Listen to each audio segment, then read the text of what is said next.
So, today on the bench, we are going to look at the reverse recovery time of some diodes. The reason for why I'm going to do this is because I am having a switch mode power supply project that I'm building on. It stands over here in pieces. So we have the actual switch mode board that drives it all, with some minor modifications on it, mostly the current shunt resistors being jumpered off, and I'm experimenting a little bit with the actual values to select for it.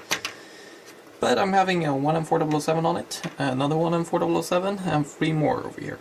The thing is, the chip I have is an NCP something something, I don't really remember, but I'm gonna make a standalone video on this project in the future for the next revision. And this is a 60 kilowatt chip, so what we're doing here is I'm gonna measure using a signal generator, which is standing up over here. I'm going to use the signal generator using both channels, one for supplying the power to the experiment and one for just syncing to the oscilloscope, which is over here. So what we're doing is we're applying a signal that goes through this resistor, through our diode, which is this one, which is a 1M4007, and then out. And this is a square wave, so when it reverses, then the current is going to flow back here through our diode before it has time to recover. And then the current is going to flow through this resistor, creating a voltage drop, which we are going to see. And the time it takes for this diode to stop this reverse current from flowing is our reverse recovery time. So, therefore the name. Quite simple. So what we're having is a 1M4007, a 1M5819, a UF4007 in 2 different packages. One is a surface mount SMA package, and the other is just your standard diode package. Then we have an SMA packaged SK310, which is just a 3 amp capable 100 volt Schottky with like a 0.8 volt forward voltage. And then this is 1000 volts. Both of these are 1000 volts. And this little one here is also a Schottky at 40 volts. So yeah.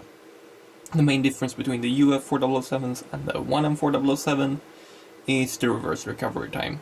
That's practically the only thing. These are much better, which we are going to see today. So up here we can see the 1M4007, we can see here it's conducting in the forward direction, which is quite good. We have a steady amount of current being supplied, and then we did reverses and we have current just leaking through in the other direction before it clamps itself to death, which is not all that nice. This is at 2 microseconds per division, so we can see it takes quite some time for it to turn off. So this is not all too nice. Then we can switch over to down here. We can switch over to, let's say, a UF4007 in the same type of package. And then we can see it turns off much quicker. So this is also at the 2 microsecond per division. So we can switch over to our other package for a UF4007, and we can see that between these 2 packages there's not much of a difference. The reason for why that bottom trace looks a bit funny is because I'm switching in this fashion, and this is not all the best fashion to switch in, but you can make fast comparisons, which is nice. Then we have this one, which I in an earlier video thought was a 1M4007, but this is actually a 1N5819, which is also Schottky, which is quite nice. If you're dealing with high voltages, don't confuse this diode for a 1M4007, because this one is only rated for 40 volts, unlike the 1M4007, which is rated for 1 kilovolt. It's quite a difference. And then we have the last one over here, which is what I'm thinking of using because it's rated for 3 amps. And it's also rated for only 100 volts, which might not sound like a problem, because the secondary side on this power supply is just gonna generate 5 volts and 15 volts. So 100 volts is a lot more than that. But the thing is, not really. This power supply is actually, the secondary side on it is gonna see higher voltages. Because how a switch mode power supply works, or at least this type of switch mode power supply, there's many types after all.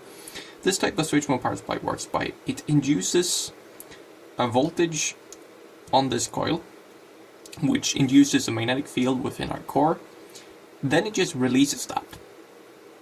And when it releases that, then the magnetic field is going to start collapsing, inducing current in the opposite direction in all the secondary coils, which is going to forward bias all the diodes. But when it starts to put power back into here again, then it reverse biases the diodes, and the voltage the diode is going to see is the transformer ratio, which can be quite a lot. Because this type of power supply isn't really working isn't really operating like a transformer, it's more operating like a coupled inductor. So yeah.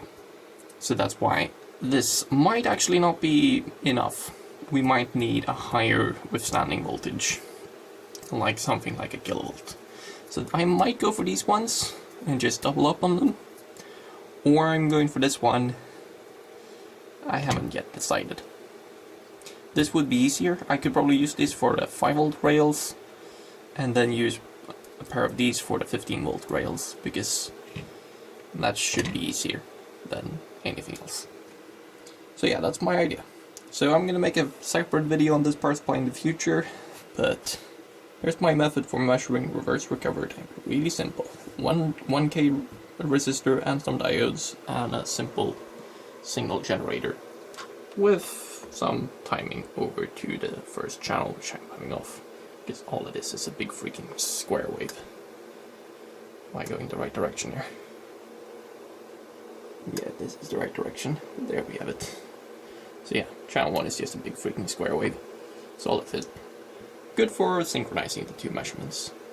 And then over on this signal generator, I have tied, if we go in here to the frequency of channel 1 and channel 2 is set to be following.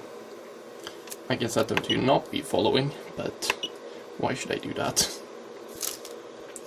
What more parameters do we have in here? Nothing more. Okay. Oh right, save. Who cares? Back to this. So we could go up to some other more ridiculous frequency, like 200 kHz, and this Schottky diode that I'm thinking of using, the SK310, doesn't look all that good anymore. The UF4007 doesn't look all that good either. The 1N5819 still looks fairly decent. And the 1M4007 looks almost like a short at these frequencies. Not really that useful. So yeah. I hope this video was at least somewhat informative of the different types of diodes that exist. This is just a small selection. There's millions of diodes in the world after all, of different types. So yeah, but at least a simple method for measuring them. So I hope you have a good day, and see you in the future.